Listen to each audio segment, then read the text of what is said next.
మేమిద్దరము మీకు సహాయకారులుగా ఉంటామని మాట ఇస్తా ఉన్నాం. ఆధుని టీమ్స్కి మీరు ఎక్కడికి పిలిచినా ఒక ఫోన్ కాల్ దూరంలో ఉంటాం. ఇది గుర్తుపెట్టుకోండి. టీడీపీ మేడం గారి ముందు నేను ఈ మాట ఇస్తా ఉన్నా.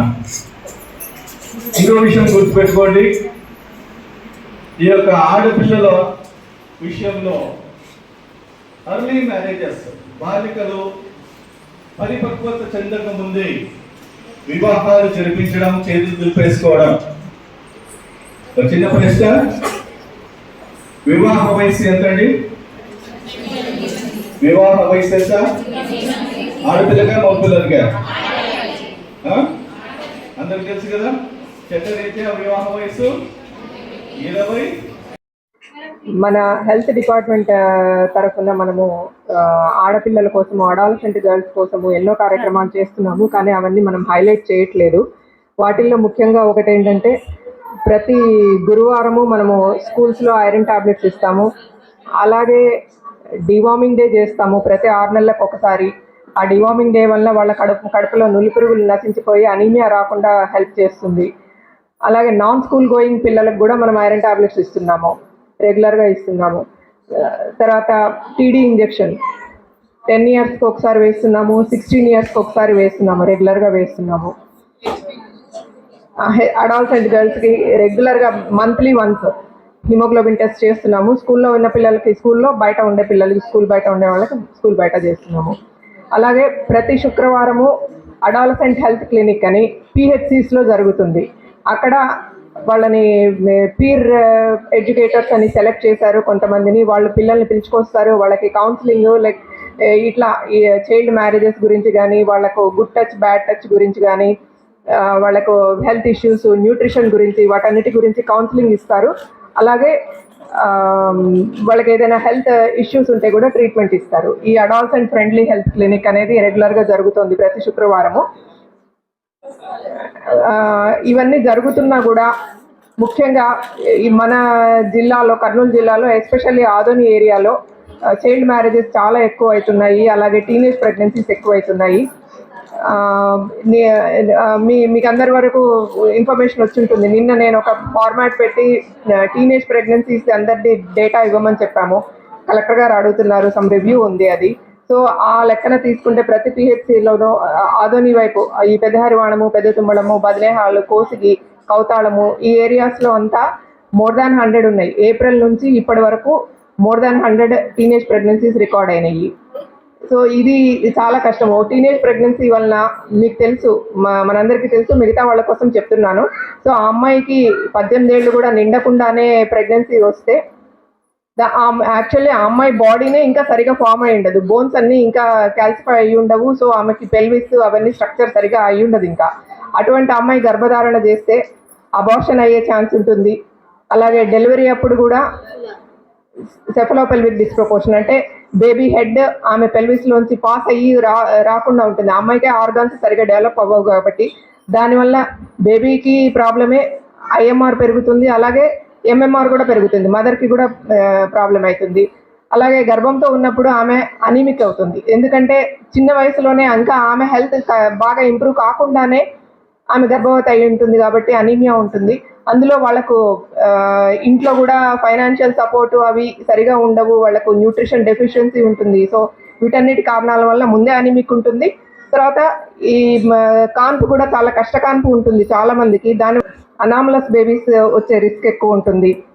అండ్ టీనేజ్ ప్రెగ్నెన్సీస్లో ఇంకొక కాంప్లికేషన్ ఏమంటే pregnancy induced hyper tension, BP ఎక్కువ ఉంటుంది. వాళ్ళకు బీపీ ఎక్కువైపోయి వాళ్ళు నెగ్లెక్ట్ చేసి డెలివరీ టైంకి ముందు ఫిట్స్ వచ్చే అవకాశం కూడా ఉంటుంది. అలా ఫిట్స్ వస్తే మదర్కి ప్రాబ్లము, బేబీకి ప్రాబ్లము. సో ఇవన్నీ ఇన్ని ప్రాబ్లమ్స్ ఉన్నాయి ఈ టీనేజ్ ప్రెగ్నెన్సీస్. అయినా కానీ చాలా వస్తున్నాయి టీనేజ్ ప్రెగ్నెన్సీస్, చాలా రికార్డ్ అవుతున్నాయి. వీటిని మనం అందరము కలిసి అన్ని డిపార్ట్మెంట్స్ కోఆర్డినేషన్తో టీనేజ్ ప్రెగ్నెన్సీస్ తగ్గించేసి కాదు, పూర్తి బాటంకి వచ్చేసేయాలి మనము. స్టేట్ అందరిలో వచ్చి ఎంఎంఆర్, ఐఎంఆర్ తగ్గించాలని కోరుతున్నాను. అన్ని డిపార్ట్మెంట్స్ కోఆర్డినేషన్ కావాలి. ఈ విషయంలో అందరం కలిసికట్టుగా పనిచేయాలి. ఈ కమిటీస్ ఫామ్ చేసుకొని child marriages and teenage pregnancies record కాకుండా చూసుకోవాలి. ఈ అవకాశం ఇచ్చినందుకు థ్యాంక్ యూ వెరీ మచ్. ఇంతసేపు బాలికలు వాటి గురించి మాట్లాడుకుంటున్నాము, అది కూడా తల్లులతో. విచిత్రమో అవిచిత్రమో తెలియదు కానీ అమ్మాయిల గురించి మా తల్లి దగ్గరనే, మా తమ్ముల దగ్గరనే చర్చించుకోవడం అనేది, మీ దగ్గర మళ్ళా వాళ్ళ గురించి మళ్ళీ మీకు చెప్పడమేమో అనేది కొంచెం మాకు భాగ్యం అనుకోవచ్చు, అండ్ ఒక అదృష్టం కూడా అనుకోవచ్చు. ఒక బాలికకి ఫస్ట్ విద్య, నెక్స్ట్ ఆరోగ్యం, ఆ తర్వాత భద్రత, ఈ మూడు కల్పించినప్పుడు ఏ బాలిక అయినా కూడా తనతో తానుగా కానీ లేదంటే ప్రభుత్వాలు పెట్టేటువంటి 21 సంవత్సరాల వయసు కానీ అంటే ఎప్పుడైతే భద్రత అనేది కల్పిస్తామో, ఈ భద్రత అనేది ఎవరు కల్పించాలి? తల్లి తండ్రి. ఈ విషయంలో నాదొక ప్రశ్న అమ్మ. తల్లి కూడా ఒక ఆడ మనిషి, ఒక స్త్రీ, ఒక మహిళ అన్న విషయాన్ని మర్చిపోయి కొడుకుకే సపోర్ట్ చేస్తుందమ్మా. ఎందుకు? సార్ ఇందాక చెప్పాడు, మన ఇంటిలోనే అస్పృశ్యత, అన్టచబిలిటీ ఉందని జనార్దన్ సార్ గారు చెప్పారు. వాస్తవం. ఎందుకు వస్తుంది ఆ పార్షియాలిటీ? అమ్మా నిన్న అప్పుడు నేను కూడా కొంచెం వాట్సాప్లో కానీ కొన్ని కార్యక్రమాలు చూస్తూ ఉంటాను. అది చూసినప్పుడు తల్లిదండ్రులకి తప్పులని గత జన్మలో కావచ్చు, లేదంటే ప్రస్తుత జన్మలో కావచ్చు, కన్యాదానం వల్ల చేసేటువంటి ఫలితం దానికంటే ఇది ఎక్కువ అని చెప్తున్నాడమ్మా. నా నమస్కారాలు. అట్ ద సేమ్ టైం ఇక్కడ అధిక శాతం ఉన్నటువంటి ఆడవాళ్ళందరికీ కూడా జాతీయ బాలికా దినోత్సవ శుభాకాంక్షలు అండి. ముఖ్యంగా ఇంతవరకు ఈరోజు మార్నింగ్ నుంచి చెప్తున్నటువంటి టాపిక్ ఏంటి అంటే కిషోర బాలికా వికాస్ అని చెప్తున్నారు. అందులో కూడా అడాలిసెన్స్ అని చెప్తున్నారు కదా. ఆ అడాలిసెన్స్ని కౌమార దశ అని చెప్పేసి చెప్తారు తెలుగులో. కౌమార దశ అనేది 11 సంవత్సరాల నుంచి 18వ సంవత్సరాల వయసు ఉన్నటువంటి పిల్లలు. అయితే నేను గవర్నమెంట్ జూనియర్ కాలేజ్ గర్ల్స్లో లెక్చరర్గా పనిచేస్తున్నానండి. మా దగ్గర ఉన్నటువంటి అమ్మాయిలందరూ కూడా ఈ కౌమార దశలో ఉన్నటువంటి అమ్మాయిలే. ఓకే. అయితే ఇక్కడ నేను 8th ఇయర్ నేను రన్నింగ్ వర్క్ చేయబట్టి ఇప్పుడు ప్రతి ఇయర్ నేను చూసేది ఏంటి అంటే మా దగ్గర అరౌండ్ 500 మెంబర్స్ స్టూడెంట్స్ ఉంటారు. ఖచ్చితంగా పెళ్ళైన అమ్మాయిలు ప్రతి ఇయర్ కూడా 5 నుంచి 6 మంది ఉంటారండి. ఖచ్చితంగా ఉంటారు. ప్రతి ఒక్క బ్యాచ్లో 5 నుంచి 6 మంది పిల్లలు ఉంటారు. కాకపోతే దీనికి మెయిన్ కారణం ఏంటి అంటే నేను అనుకోవడం పేరెంట్స్ సరిగా చదువుకోకపోవడం దీనికి ముఖ్యమైనటువంటి కారణం.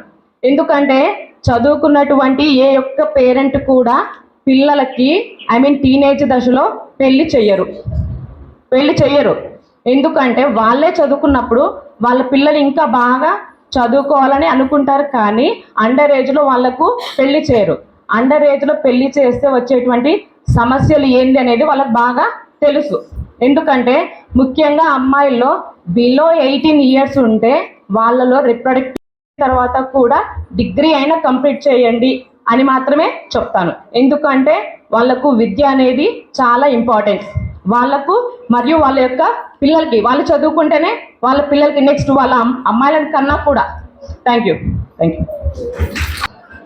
ఓకే, నంబర్ 1 చెప్పారు ఆల్రెడీ. ఏది? సరిగా చదువుకోకపోవడం. రైట్, అది important reason. One of the important reason. So చదువుకున్న వాళ్ళు ఎవరు కూడా ఇప్పుడు మీరందరూ ఉన్నారు. మీరు ఎవరైనా మీ పిల్లలకు బాల్య వివాహాలు చేస్తారా? చేయరు. సో చదువుకోవడం అనేటువంటిది, మీరు చదువుకుంటే ఆటోమేటిక్గా దాని నుండి దూరం అవుతాం. నంబర్ 1. తర్వాత ఈ బాల్య వివాహాలు అనేటువంటిది, దానికి మూలాలు ఎక్కడ ఉన్నాయి చెప్పండి. ఎందుకు ఇప్పుడు మనలో చాలామంది ఇప్పుడు ఎక్కడికి వెళ్ళినా కూడా అందరికీ చాలా వరకు బాల్య వివాహాలు చేస్తున్నారు. అంటే బాల్య వివాహాలు చేసినప్పుడు ఆ మహిళ, అంటే ఆ గర్ల్, ఆ ఇబ్బందులు ఏంటో అన్నీ అనుభవించి ఉంటాయి. ఆ చిన్న అంటే అంటే టోటల్గా మెంటల్లీ ఇమ్మెచ్యూర్డు, ఫిజికల్గా ఇమ్మెచ్యూర్డు, ఆ ఇబ్బందులు ఏంటి అనేటువంటిది అన్ని రకాల ఆమెను అనుభవించింటారు. అనుభవించిన తర్వాత కూడా ఆమె కూతురుకు మళ్ళీ అదే ఇబ్బందులను ఎందుకు తెచ్చిపెట్టాలనుకుంటుంది? ఏమా? భద్రత కాదు. దీనికి మూల కారణం ఎక్కడుంది అంటే మన సాంప్రదాయాలు, మన నమ్మకాలలో ఉన్నాయి. ఎక్కడున్నాయి? మన సాంప్రదాయాలు అంటే మనము చిన్న పిల్లలకే పెళ్లి చేయాలా అంటే ఇప్పుడన్నా కొంచెం మేలు. ఇప్పుడు మనకు వెనక్కి పోతే కనుక మనం చదివింటాం అంతా బాల్య వివాహాలు, సతీ అనే రకరకాలు చదివింటాము. అప్పుడు ఏంటి, పాప అంటే అమ్మాయి ఆ ప్యూబర్టీ దశకు వచ్చే టయానికంతా పెళ్లి చేసేయాల. పెళ్లి చేయకపోతే ఆ రోజుల్లో అది ఒక పెద్ద నేరం, అంటే ఒక సామాజిక బహిష్కరణ. అంటే మనం ఈరోజు ఒక 30 years జరిగిన తర్వాత అమ్మాయికి మ్యారేజ్ చేయకపోతే ఎలా అనుకుంటాం మనం? రకరకాలుగా అసలు అమ్మాయిని ఈ వయసు వచ్చినా పెళ్లి చేయలేదు, వాళ్ళ తల్లిదండ్రులు పట్టించుకోవడం లేదు, రకరకాల కామెంట్స్ చేస్తాం. సో ఆ రోజుల్లో ఏంటి అంటే 30 అంటే ఒక అమ్మాయికి మహా అంటే 10-12 సంవత్సరాల మధ్యలో అమ్మాయి ఒక ప్యూబర్టీ దశకు వచ్చేస్తుంది. ఆ లోపల పెళ్లి చేస్తేనే గౌరవం, పెళ్లి చేయకపోతే కనుక అదొక సామాజిక బహిష్కరణ. సో ఆ నమ్మకాల నుండి, ఆ సాంప్రదాయాల నుండి మనం వస్తూ ఉన్నాం కాబట్టి మనకు ఆలోచనలు స్టిల్ ఇప్పటికి కూడా అదే కొనసాగుతూ ఉన్నాయి. సో మనం ఎక్కడ బ్రేక్ చేయాలా? మనకున్నటువంటి ఆ నమ్మకాలని, మనకున్నటువంటి ఆ సాంప్రదాయాలు అనేటువంటి మనం బ్రేక్ చేయాలి.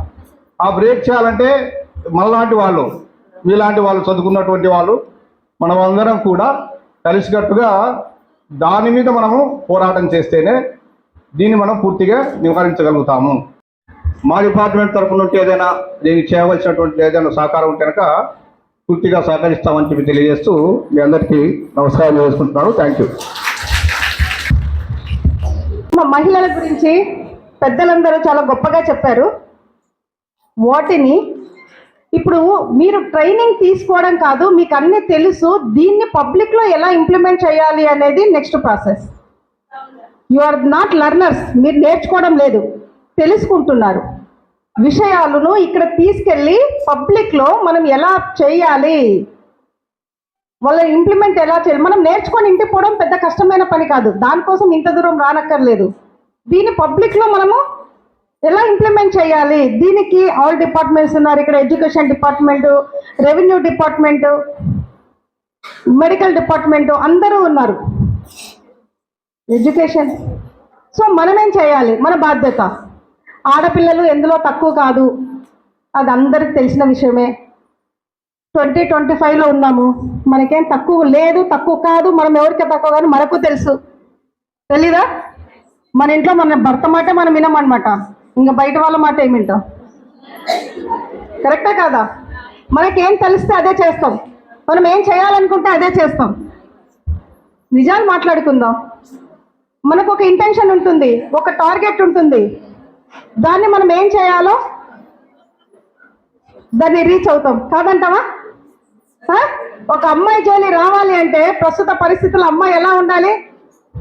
ఒక అబ్బాయి అమ్మాయి ఎదురుగా, అంటే భార్య భర్తలే తీసుకుందాం, ఇద్దరు ఫైటింగ్ చేయాలా. ఆ భర్త మంచి ఎత్తు లావు ఉండి ఆ కుస్తీ కరాటే నేర్చుకున్న వ్యక్తి అనుకుందాం, భార్యను కొట్టాలంటే పొజిషన్ తీసుకుంటాడు, అంత లోపల భార్య ఎక్కిరిదొద్ది. పొజిషన్ తీసుకునే పని లేదు, స్పాంటేనియస్గా నిర్ణయం తీసుకునేదే మహిళ. వాడు హా అనే లోపల పక్కనున్న కత్తి తీసుకొని తన్నేస్తే అది స్పాంటేనియస్. అంటే ఒక సమయము, సందర్భాన్ని ఆలోచించి, మనకు జనరల్గా ఆలోచిద్దాం. ఒక సమస్య వచ్చినప్పుడు వాళ్ళ ఇంట్లో వాళ్ళు అందరు కూర్చొని ఎట్లా చేద్దాం, అట్లా చేద్దాం, ఇట్లా చేద్దామని అందరు ఇంటి పెద్దలు, కుల పెద్దలు, పక్కింటోళ్ళు, ఎదిరింటోళ్ళు అందరూ వచ్చి మాట్లాడుకుంటారు. కానీ ఆ ఇంటి ఆడపిల్ల ఒక్క సలహా ఇచ్చి వెళ్ళిపోతుంది, లాస్ట్కు అదే ఫైనల్ అవుతుంది. అవునా? 10 సార్లు ఆలోచించడము ఏంటో 10 మంది ఆలోచనలు ఒక మహిళ చేస్తుంది. మన ఎంఆర్ఓ గారు చెప్పింది 1+ అన్నారు కదా, 1+1:100. ఒక జోక్ ఉంది, మా కాలేజ్లో ప్రొఫెసర్ చెప్పేవారు. ఏంటంటే ఒక తలలో ఉన్న బ్రెయిన్స్ అమ్ముతున్నారంట, ఇలా టేబుల్ పెట్టి బ్రెయిన్స్ అమ్ముతున్నారు. ఒక make a brain some 10 rupees. ఒక ఇదేమి మెడికల్ ఆఫీసర్ డాక్టర్ ఎంతో కష్టపడి ఎగిరి దంచి 10 సంవత్సరాలు కష్టపడి ప్రాక్టీస్ చేసి బ్రెయిన్ ఎక్కువ ఉంటుంది కదా డాక్టర్స్కి, వాళ్ళ బ్రెయిన్ పెట్టారు, అది కూడా 10 రూపాయలే. పెద్ద ఇంజనీర్, డ్యామ్స్ కట్టే ఇంజనీర్, అతను బ్రెయిన్ తెచ్చి పెట్టారు, అది కూడా 10 రూపాయలే. వాళ్ళు చాలా కష్టపడి ఒక ఐఏఎస్ ఆఫీసర్ది బ్రెయిన్ పెట్టారు, చాలా ఎడ్యుకేషన్ ఉండి చాలా తెలివిగల ఒక పాలనాధికారి, ఎలా పాలన చేయాలో 10 రూపాయలే.